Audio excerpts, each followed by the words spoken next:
मुळात म्हणजे मी भारतीय जनता पार्टीचे विचारायचो. नाथाभाऊंच्या आशीर्वादाने मला आमदारकीचे तिकीट मिळालं आणि सुदैवाने मी त्या मतदारसंघामध्ये निवडून आलो.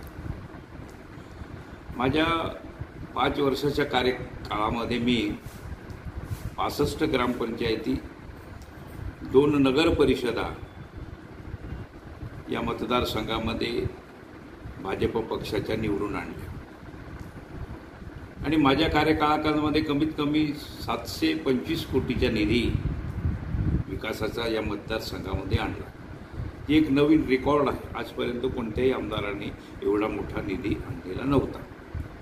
एवढं सगळं माझ्या कारकिर्दी झालं असताना देखील, पक्ष संघटना चांगली वाढवली असताना देखील काही जिल्ह्यातील काही नेत्यांनी माझ्या विरुद्ध षडयंत्र केलं आणि ऐनवेळीस माझे तिकीट कापलं गेलं आणि त्यावेळेस माझी जी द्विधा मनस्थिती झाली, त्याच्या उद्रेक म्हणून आणि काही अंशी या परिवाराच्या सुद्धा या तिकीट कापण्यामध्ये थोड्याफार प्रमाणात सहभाग होता आणि म्हणून मी रागाच्या भरात म्हणा किंवा भाजपवर राग व्यक्त करण्यासाठी म्हणा, नंदुरबारमध्ये अचानक गावीसाहेबांच्या विरोधात उमेदवारी केली आणि ही उमेदवारी करत असताना अजूनही तुम्हाला एक गौप्यस्फोट सांगतो की काँग्रेसमधली काही वरिष्ठ मंडळी आणि भारतीय जनता पार्टीमधली काही वरिष्ठ मंडळीने मला येऊन सांगितलं, इथे येऊन सांगितलं, काहीने फोनवर सांगितलं की आपण इथे उभे राहा, आम्ही तुम्हाला निश्चितपणे मदत करू.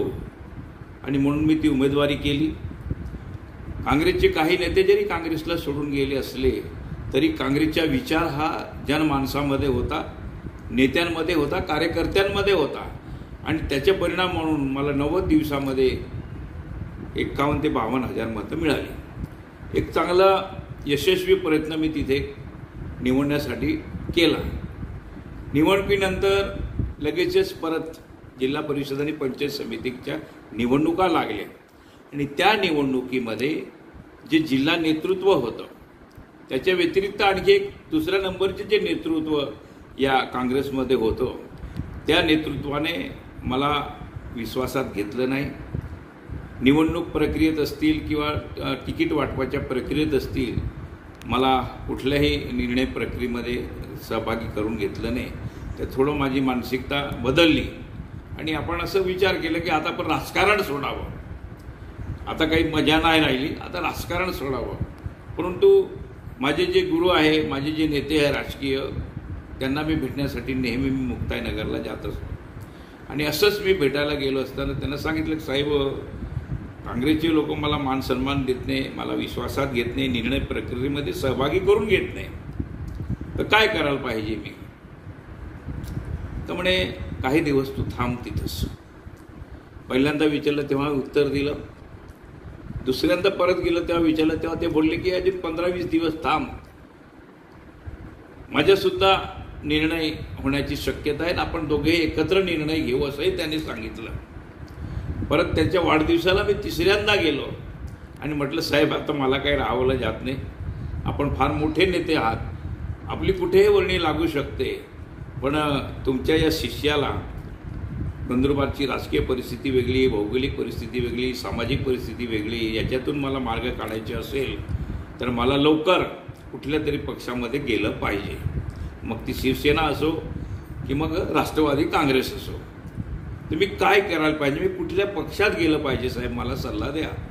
त्याने झट दिवशी सांगितलं, तुला जायचंच असेल दादा सांगतात मला ते, तर तू NCPमध्ये जा. आणि त्यानंतर मी हा NCPमध्ये जाण्याचा निर्णय घेतला.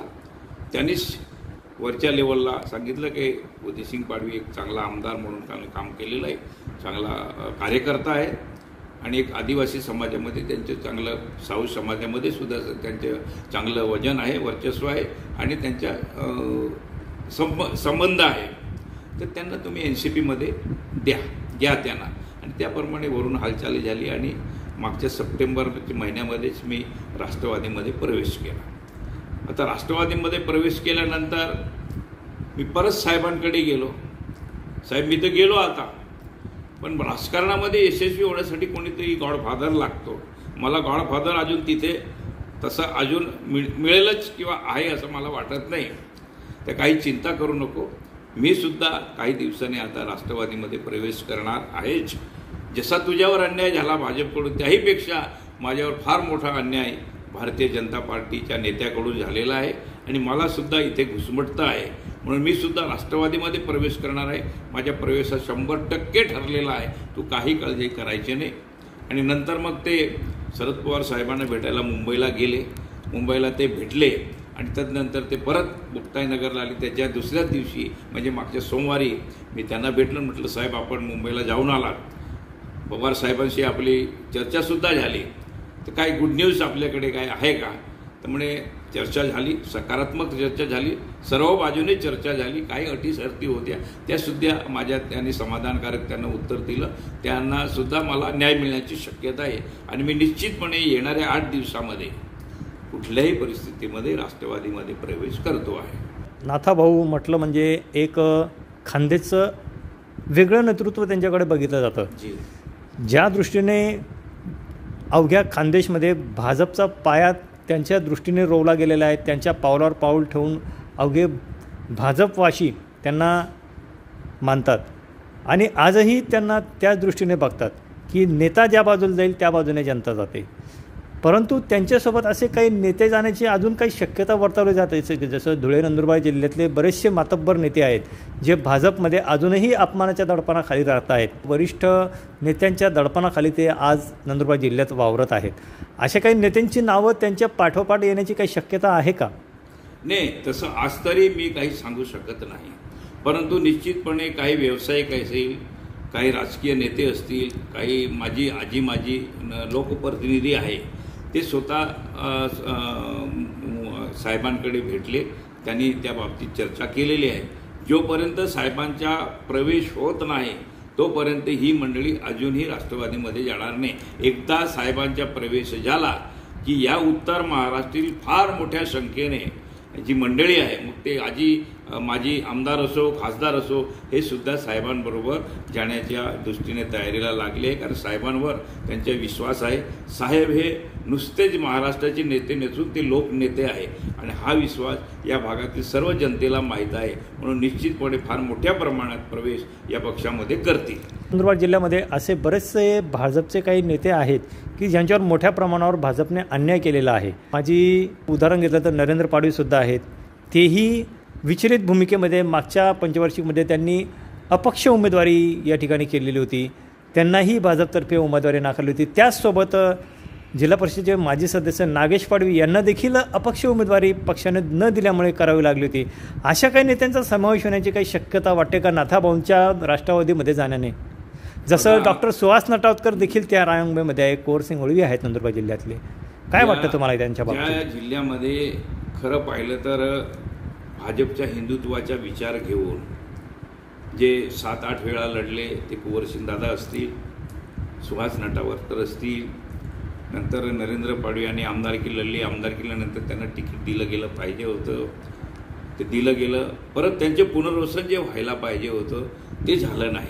नागेश दादा असतील, ही सगळी मंडळी भाजपमध्ये असताना देखील काही अयाराम गयाराम माने सत्ता 2014 साली सत्ता मिळाल्यानंतर आयाराम गयाराम लोकांनी या भाजपमध्ये प्रवेश केला आणि त्यांनी या भाजपमध्ये एक सत्ता केंद्रस्थानी त्यांनी स्वतः कब्जा करून त्याच्यावरती त्यांनी ती पदं मिळवली.